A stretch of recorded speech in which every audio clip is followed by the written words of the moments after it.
ये है मथुरा और आप देख रहे हैं मथुरा समाचार एक्सप्रेस। नमस्कार दोस्तों, मैं हूं जितेंद्र धारवाड़ और आप देख रहे हैं मथुरा समाचार एक्सप्रेस। मथुरा के चुनावी महासंग्राम में एक बार फिर आपका स्वागत है और आज हम आपकी मुलाकात कराने जा रहे हैं कांग्रेस के अधिकृत प्रत्याशी राजकुमार रावत जी के साथ में। 30 दशक पुरानी उनकी राजनीति है। 2 बार वो विभिन्न क्षेत्रों से विधायक रहे, एक बार बलदेव, एक बार गोवर्धन से। इस बार वो कांग्रेस के अधिकृत प्रत्याशी हैं मेयर पर मथुरा वृंदावन निगम में। आइए हम उनसे जानते हैं कि क्या क्या उनकी योजना है, यहाँ के लोगों के लिए किस तरह के विकास कार्य उनके दिमाग में है, क्या विचार है उनके। नमस्कार रावत जी, हमारे चैनल में आपका स्वागत है। राजधरण की जय, यमुना मैया की जय, बाके बिहारी लाल की जय। सर्वप्रथम मैं आपके चैनल के माध्यम से अपने मथुरा वृंदावन नगर निगम क्षेत्र के आदरणीय सम्मानित जनता के श्री चरणों में नमन और वंदन करता हूँ, उन्हें प्रणाम करता हूँ। उनका बहुत बहुत हार्दिक कोट से नमन करते हुए मैं आप सबको बता देना चाहता हूँ कि सबसे पहले हमारे मथुरा वृंदावन में यमुना महारानी जो आज अपनी जो दुर्दशा पे आंसू बहा रही हैं, देख रही हैं।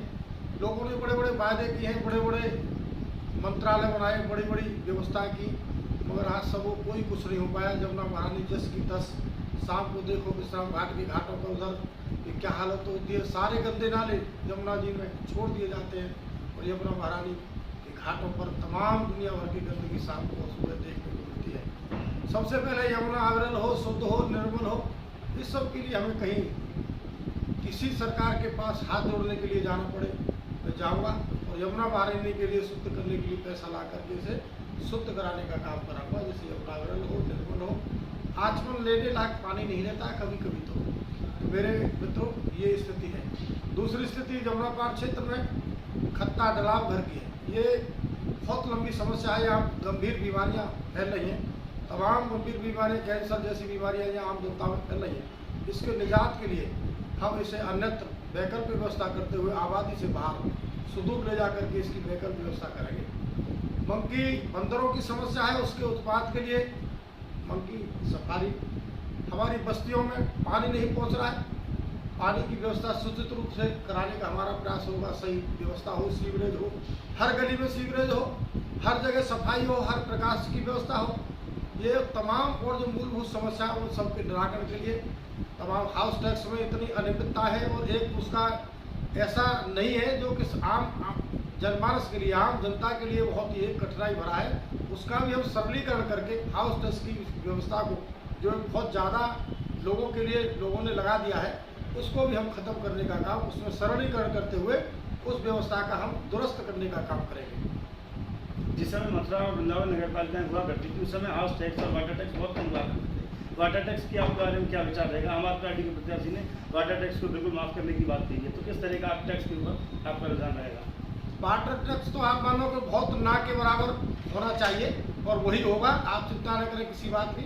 यमुना महारानी की कृपा से आप मुझे जनता का आशीर्वाद मिले, आप जनता निश्चित रूप से मुझे अपना आशीर्वाद प्यार दुलार देगी, मेरा ऐसा भरोसा और विश्वास है। इसके अलावा मथुरा वृंदावन दोनों में ही जाम की बहुत बड़ी भारी समस्या है और वृंदावन के लोग तो खून के आंसू रो रहे हैं। सैटरडे संडे स्थिति ये होती है कि वो अपने घरों से नहीं निकल पाते, तो जाम की समस्या का क्या आप निराकरण? निश्चित रूप से वृंदावन में बहुत बड़ी जाम की समस्या है। इस सब के लिए हम कोई न कोई सरकार शासन से मिलकर के ठोस कदम उठा करके इस व्यवस्था को सुदृढ़ कराने का काम करेंगे। पहले वहाँ हमारे जब वृंदावन में जब 2007 में थे तो चंद्राकार पुल उसी व्यवस्था को बनाने के लिए बनाया गया था, मगर कहीं कारणों के द्वारा हाई कोर्ट और सुप्रीम कोर्ट के आदेशों के क्रम में वो रुक गया था काम। अगर वो आज चंद्राकार पुल बना हुआ होता तो आज जो जाम की व्यवस्था है इतनी वो व्यवस्था नहीं होती।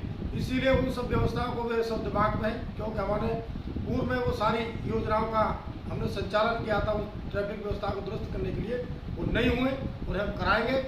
जैसे हमने 100 शैय्या का हॉस्पिटल उस समय बनवाया था, तमाम और व्यवस्थाएं वृंदावन में की थी, उन्हीं सारी सब चीज़ों को ध्यान में रखते हुए वृंदावन की ट्रैफिक व्यवस्था, वृंदावन में आज इस तरह स्थिति है कि कहीं कोई आदमी किसी के परिवार में गंभीर बीमार हो जाता है तो एम्बुलेंस नहीं पहुंच पाती है, आदमी तड़प तड़प के घर में मरते हैं। इसलिए हमें वो पीड़ा मालूम है, प्रशासन शासन सरकार को वो पीड़ा नहीं मालूम है।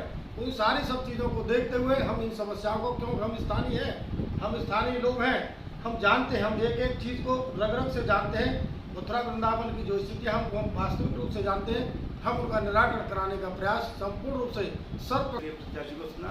उन्होंने मूल रूप से अपनी समस्याएं बताई हैं, पूरी तरह से स्थिति को स्पष्ट कर दिया। अपना कीमती समय देने के लिए बहुत बहुत धन्यवाद। नमस्कार।